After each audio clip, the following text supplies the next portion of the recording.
quick thank you to our sponsors for making this podcast possible. They keep this show free to listen to. I'm excited to tell you all about FeatherSnap Scout Smart Bird Feeder, a great example of how technology can connect people with nature in really cool ways. I don't know if you know, but I'm from Oregon, and in our house, there are tons of birds. So this Wi-Fi-enabled smart feeder combines state-of-the-art camera and app tech with an age-old pursuit, birdwatching. The feeder includes a high-end camera that captures crisp 4-megapixel photos and 1080p video of your feathered visitors. Then use the FeatherSnap app expert-trained AI identification model to nail down the species and categories the birds you see. I cannot wait to get the bald eagle on this camera. Tech that truly helps you tune into the world around you. Check them out today at feathersnapcam.com. That's feathersnapcam.com.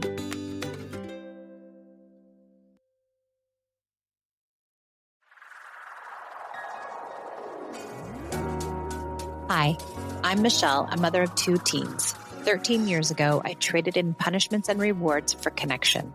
Now I prioritize relationship over behaviors, utilize play as a parenting tool, and set limits with empathy instead of consequences.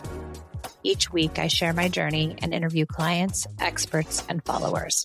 Thanks for joining me on the Peace and Parenting podcast. I'm so glad you're here.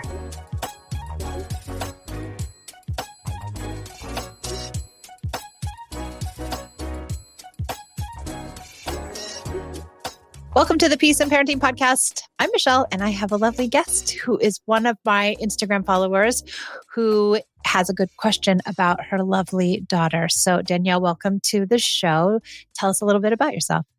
Thank you. I'm happy to be here with you. So I have 4 children. My oldest is 13 tomorrow. We are in Pennsylvania. And so I wrote in because this last year we've just had a huge shift, huge disconnect between her and I.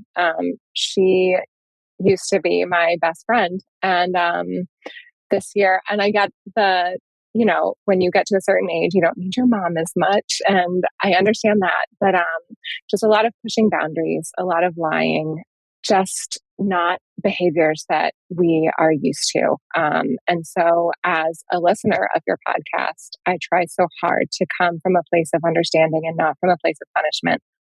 But it didn't always used to be that way. So I feel like that's a big shift for her and I, in the sense that she needs to trust that I'm a safe place. And we don't really have that yet. Okay, good and fair enough. And thank you for being so honest about that. Tell me, how long has it been since you've kind of been trying not to use the punishments and consequences and that kind of thing?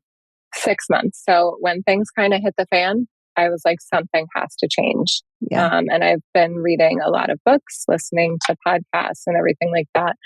And my husband and I both really resonate with your parenting style and everything, that you've had to say in those terms, in the sense that, when you punish, there's just a disconnect. You're not really, I'll use the word discipline. You're not really disciplining, because discipline is teaching something, right? And so you're not teaching them anything. No. When you're punishing them. Well, you're teaching them something, but what are not to trust you. You're teaching them that you're not a safe place. Right. Yeah. Or that your mistakes are so grave that you deserve to be punished, or you should. And then it translates into they punish themselves when they get older. Sometimes it can, all kinds of things, but you already know all that. We don't need to go into that piece really, because you know it. I think let's just start with where we're at. So would you mind telling me some of the things that she's lying about? Yeah, sure. So the phone is the worst thing in the entire world. So this year, middle school, she's going to be in 8th grade. But everybody has Snapchat, everybody has TikTok, everybody has this. And so in the beginning, it was a hard no. And then she came to me and was like, listen, this is how my friends communicate. I don't want to be left out. And that's a big deal for her. That's something that she's brought up over and over and over again.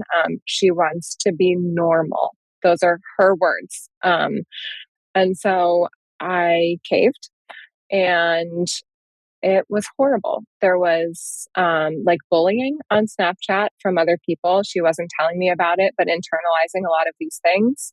And with Snapchat, it disappears. So there's no like, it doesn't, yeah, There's no there's record of not it. Yeah. exactly. And there's not like like, I think in a situation like that, because it's gone, she almost felt like, well, it's gone. There's nothing I can do about it. There's no point in saying anything. So there was that. So she lied about, tell me what she lied about. She lied about having Snapchat, or she lied about the She bullying, or? initially she lied about having Snapchat. She was downloading and deleting it on her phone.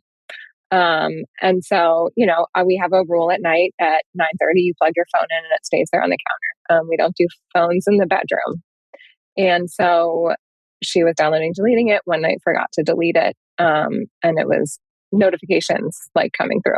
Yeah. So she was very apologetic. And again, I tried to come from a place of understanding. But after we talked about it, I let her have it. And then this bullying thing happened. I was like, I'm just really not okay with this. And I think we need to take a step back for a little bit. And I wanted to explain to her it has nothing to do like with you doing something wrong. This is not a punishment. But I just don't think, like my husband and I talked about it, and it's hard because so many kids have these allowances and leniencies to be on social media with no parental supervision. And another thing that I'm going to talk your ear off. I'm sorry. Another thing that I read in one of your Instagram posts was that you give your daughter the freedoms to have these things. And I was like, I really want to be able to do that. But I feel like she and I don't want to say I don't trust her, but at the same time, I have a hard time trusting her because she can be sneaky about things. But in the same breath, I feel like she's sneaky about things because I don't allow these things. Okay, you're So it's like getting a there, really, Danielle. You're getting there. You're getting but there. it's a really tough cycle. You know what I I mean? know. And then you throw boys into the picture, and she's getting to that age. And there were some, I won't say inappropriate messages, but just things that we weren't really comfortable with. And they disappear. So, Yeah. Okay. Can we start there? yes. Okay, let's start there. So there's something called the super protective power. And researchers have done research on it. I don't know exactly where it is, but you can find it on the internet. But the idea is basically the most protective thing that we can do for our child is to have a grounded, bonded relationship with them where they trust us and we trust them. That is their super protective power.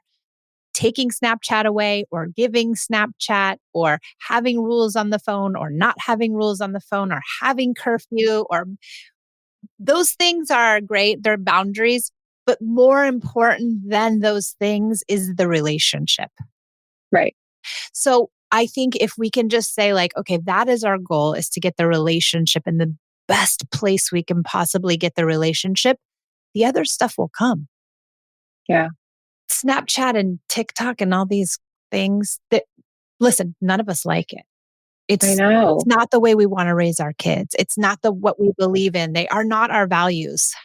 However, this is It's their their world. whole world right now. I Yeah. know. And so to take it from them it might not feel like a big deal to us, but it is monumental to a 13, 14-year-old. It is unbelievably, it's a huge blow. And as soon as Yeah. you take something like that from a child, But also, they, like, I gave it to her and then I took it away, which made so it that much worse. yeah. And so she's really mad, and that really damages relationship. Yeah. I don't want her to have it either. I really No. don't. And you read books like The Anxious Generation and all No, of those things, and it's I just like get it. not aligned with what I want for her. But No, I get it. However, the best thing we can do is give it to them and also be in a place where we can give them guidance they will listen to. yeah, Because you're not going to be able to keep it from her. She's going to be in high school next year after I know. the year after Yeah. this. And there Yeah. is you can't really tell a high school student. I mean, pretty soon you can't tell your teenage kids anything. Like, they're going to do what they are going to do. Yeah.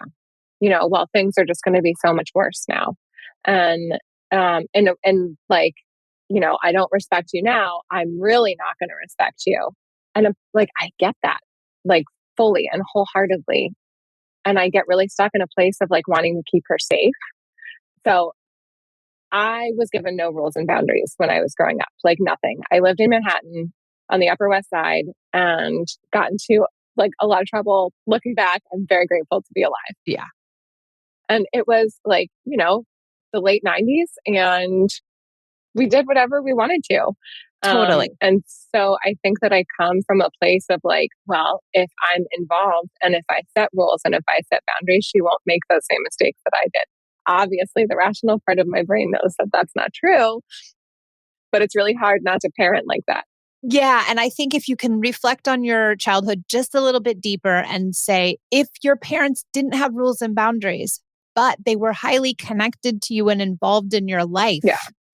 that would have made all the difference. It isn't the rules and the boundaries that you needed.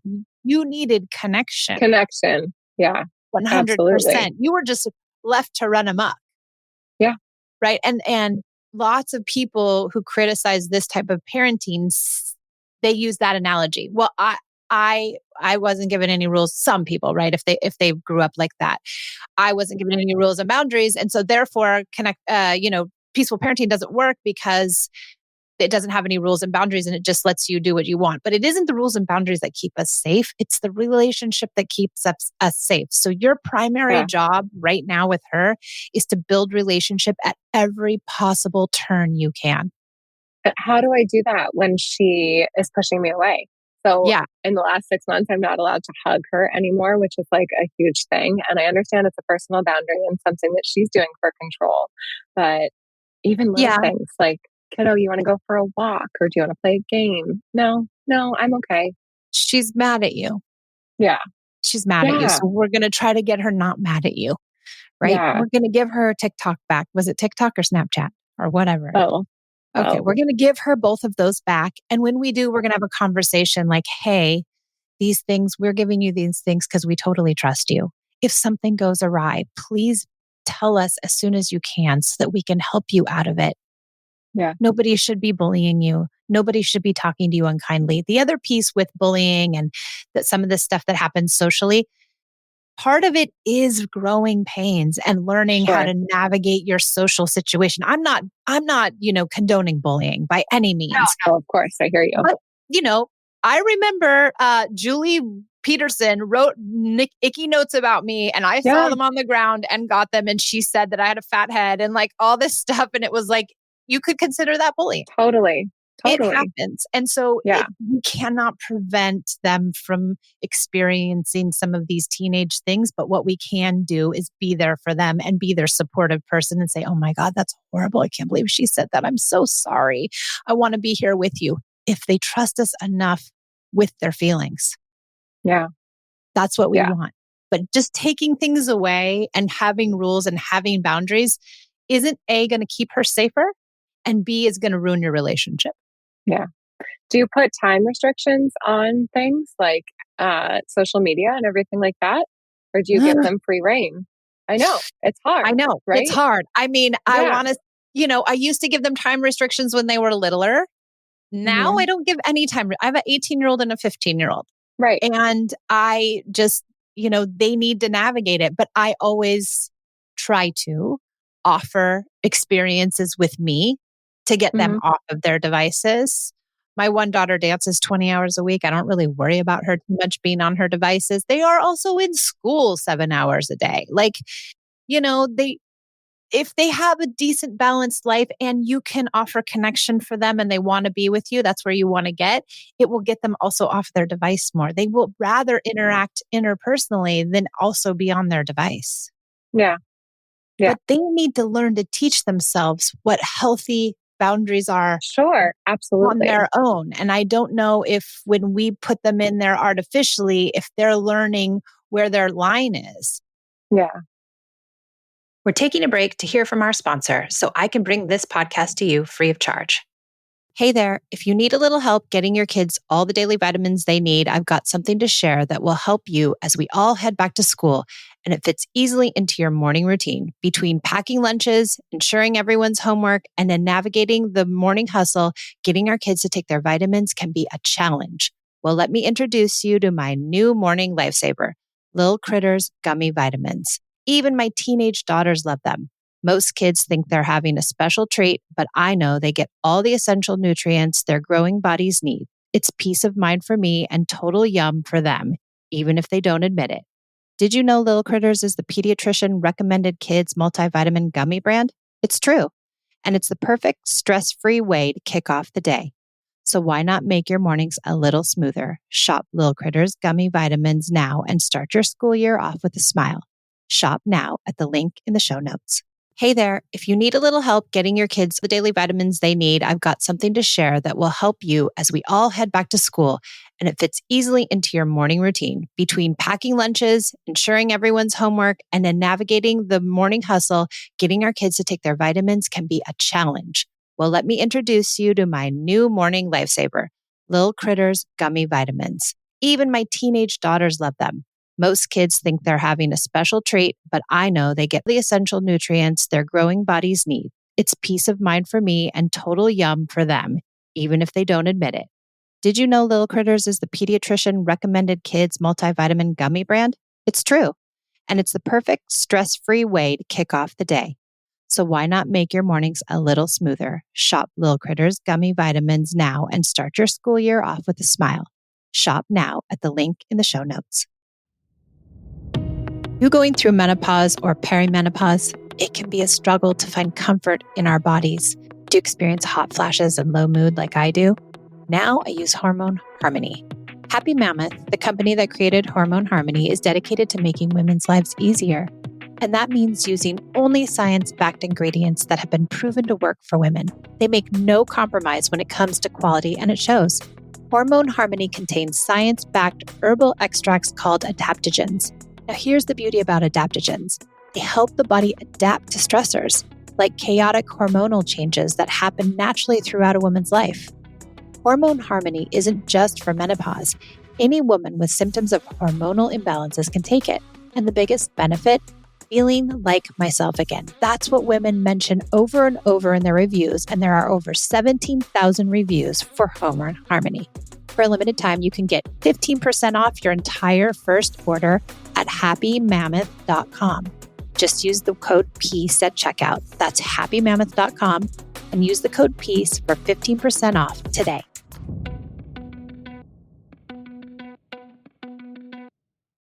Now, back to the show. Now, I don't mind this like 9:30, turn it in and plug it in or whatever.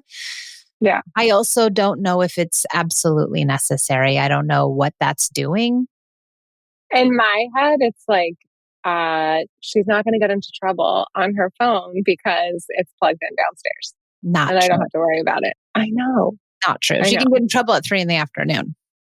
Yeah. Yeah. I would try to give her as much freedom as you can without feeling totally uncomfortable in your own parenting also. But only you know that line. Sure. I think for now, we give her as much as we can so we can start to gain trust and we can start to gain influence. I agree completely.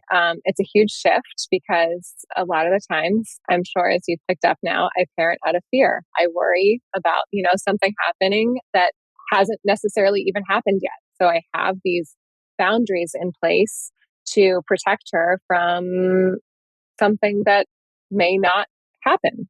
Or do you have the boundaries in place to protect you from your fear? Yes, 100%. Yeah, absolutely. Absolutely. So it's hard. And, my husband is the type of person who is like, oh, whatever, it's okay. He's supportive, but at the same time, he's like, they can do whatever they want. Well, but not in a way that's like, I don't know that probably came off the wrong way. He is not worried at all about anything.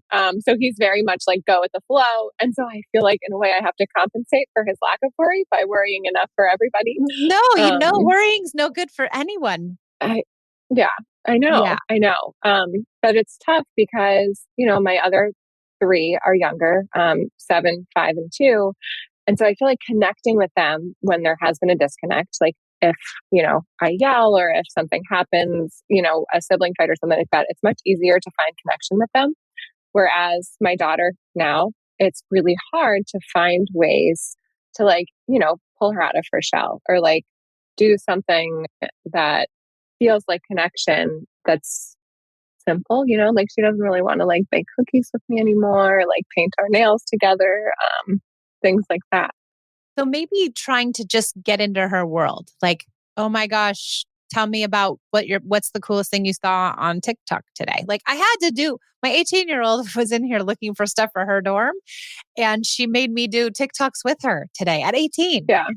Like, Mom, Yeah. you know the words to this one. You can do it. Like, I think doing things that they want to do, whatever they're interested in, and really sitting in her room and being on her bed with her and asking if you can just sit there and read your book or asking if you can just sit there and be near her. Just be and work on rebuilding that trust. Yeah. Every day I would get in her room with her and just be. And if she tells you to get out, you can say, okay, but I'm coming back later because I need to be with you. I've missed you so much and I'll come back later and just keep coming, keep being and at the same time, giving her some more freedoms Yeah. with your support. Like, don't keep your eye off her. Don't let her just run amok. I'm not saying that at all. Give her the freedoms, but be there. Mm-hmm. Know what Yeah. she's into. Know who she's talking to on Snapchat. Is her map on? Do you want her map off? Is she in the map with just her friends? Like, do we understand exactly how she's using Snapchat? Yeah. And it's really just to talk to her friends. We did have the blip with I don't want to call it inappropriate. It was just something that like really wasn't comfortable for us. And she felt that it wasn't comfortable too, but she didn't really know how to get herself out of it after it had happened. And I understand that I'm being really vague, but it was like a boyfriend. I guess middle school boyfriends are not really a huge deal, but a labeled boyfriend at that time talking to them on Snapchat. And they said something about like kissing later, like one day I can't wait Planning to a do kiss this. at some point. Yes. And so Okay. like Well, that seems and pretty kind of age appropriate. innocent, sure. And that's what I said to my husband. I was like, it's normal to have these feelings at this age. But he was like, I don't want her talking to him like that. And the messages disappear. What else is she saying that we don't know? And she's not a bad kid. She's No. always been a rule follower. Like she's always, like I said, up until this year when the bullying and she kept that from us, I think that was a huge shift for her and she internalized a lot of that. And I still really haven't been able to talk to her fully about that. It comes out in pieces, usually displaced anger when she's mad at me. And then it'll be like, I just want to be normal. So and so said this, and like that's when it comes out. So it's Sweet hard. girl. And I don't really know how to help her through that when she doesn't feel safe talking to me right now. She'll get there, Danielle. She will. I think you've got to start really building the relationship and make that your focus for like 2 weeks. That's all you're going to focus on. You're not going to focus on the rules and the boundaries and that stuff so much. You're going to give her back her social medias. I don't know if I would check her phone too much just for a little bit. Just let her have her. By the way, there's conversations that we shouldn't be privy to at this age. I know. I don't want to know it all, right? I know. Like, heck no. I don't want to know what my 18-year-old daughter is talking about with these boys. I have no, it's no, true. thank you. No, thank you. It's like, that's too much information, right? And we shouldn't know what they're saying about kissing. Like, and they should be able to talk about kissing with their friends. The problem is ours was all face to face and in notes, right? I know. Yeah, exactly. Passing notes or, at the end, like at the beginning of, I guess with maybe the end of high school, beginning of college, the AOL instant messenger or like things like that.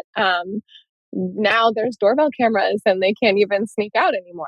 So, no. And everything's memorialized in a text, in a Snapchat. But that's also something that like I worry about. Surprise. Like her footprint, right? So like anything she says, someone can screenshot and there it is. And the middle school drama is just amplified because it is. So and so took a screenshot and sent it to this person. And it's not like a 3-way call where you mute yourself anymore. No, it's not. But when we have influence and when we have relationship, we get to say to our kids, like I said to my daughters when they got phones, anything you put out there can be sent to the director of your school. Yeah. So, and people get kicked out of school for things that they say. So be very mindful about what you're saying online. And we hope that we have enough relationship and influence that they listen to us. But if our relationship is tattered, then they aren't going to listen to what we say because they're mad at us. Yeah. And the sneakiness is because, I've made something that she really wants inaccessible, and mostly everybody else has access to it. It's just really hard. It's hard because it goes against everything I want as a parent for her. But I know that this is a really different time that we're in right now. And these young kids are learning to navigate social media, and we're kind of doing it right along with them. But I feel like we have the discernment and I don't know, just the ability to know right from wrong. And they're going to make mistakes, and mistakes are okay. But as a mom, you just feel this overwhelming want to protect your children. But I think in that overwhelm, I've completely pushed her away. You haven't done it in malice. You haven't done it from a bad place. You've done it from this place of, I want to protect you from the But in her eyes, it's not, she doesn't see it that way at all. Right. And because of the way you grew up, you have an extra layer of worry, right? Yeah. Because you were in dangerous situations and your parents weren't around. And so you've gone totally the opposite and said, no, I'm going to be here. We're going to have rules. We're going to have boundaries. We're going to, and it's not from a bad place. No.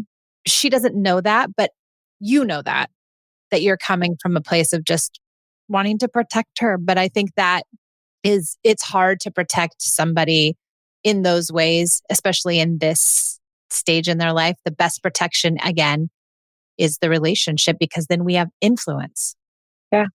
What if there is a situation where something's happened and she is keeping it from us? Like, how do I know when to step in or when to kind of let her figure things out? You know what I mean? When it's ultimately dangerous, you have to step in, right? When it ultimately is like they're going to really hurt themselves, you have to step in. But we don't step in with a consequence or a boundary or a limit. We constantly step in with a curiosity. Well, I listened to the podcast this morning that you said, like, pointing out what somebody's doing wrong. It doesn't feel good. And there was a situation where I had yelled at my 7-year-old the other day, and my 13-year-old, about to be 13-year-old, came over to me and was like, "Did you say sorry to him?" And I was like, "What?" And it kind of caught me off guard, because I feel like so often I ask my kids, like, well, make sure you say sorry, or what did you do wrong? And so when she said that, and then I listened to your podcast, I was like, wow, that really didn't feel good. Like when somebody points out what you do wrong. And I never really thought about it. It's not teaching them a lesson at all. But our society has conditioned us so much so that we actually believe pointing someone's wrongdoing out actually teaches them that it's a wrongdoing. No, it feels shameful. 100%. And your kids are moral human beings. They're already moral. They already know right from wrong. They already understand what's going on in this world because they've been watching you and your husband be moral people for years. Yeah. And that's all it takes. But it doesn't mean they won't make stupid mistakes. Yeah. But that was like a huge aha moment for me. And another reason why I'm just so grateful for you and your podcast and everything that you do. Yeah, absolutely. And was so excited to have this opportunity to talk to you. I just think that it's wonderful, and hope to gain the confidence, through your tools and everything like that, to be a more connected parent. You're getting there. I'm trying. You're getting there. You see yourself really clearly and you understand yourself. And so that's half of it. Yeah. Yeah.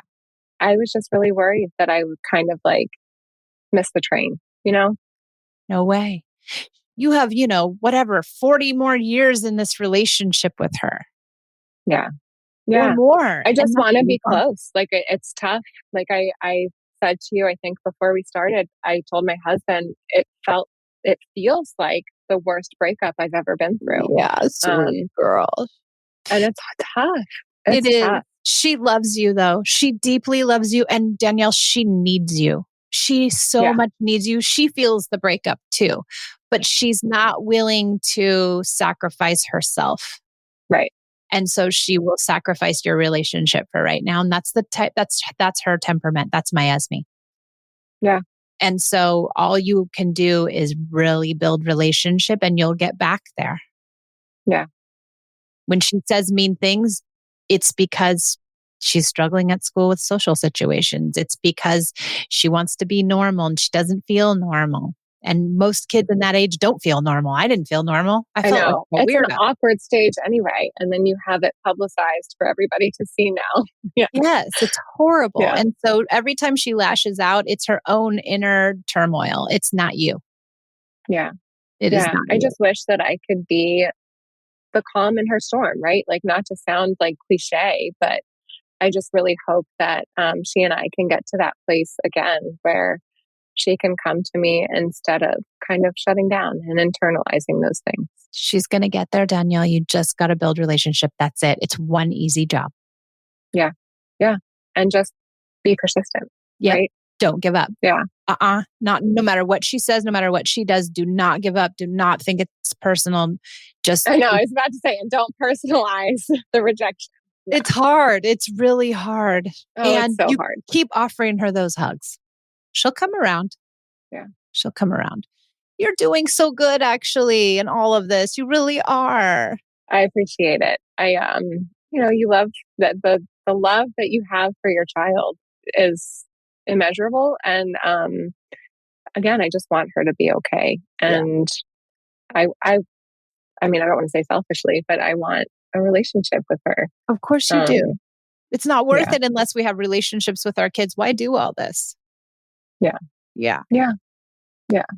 All right. Well, I hope that was helpful and that you can glean extremely helpful and hopeful and hopeful, not just helpful. I really appreciate that. And to just kind of gain confidence through talking with you. And yes, thank you. You're very welcome. much. Thank you for being here. Thank you, everybody, for joining us on the Peace and Parenting podcast. We so appreciate you being here. And thank you, Danielle. And I'll see you guys next time.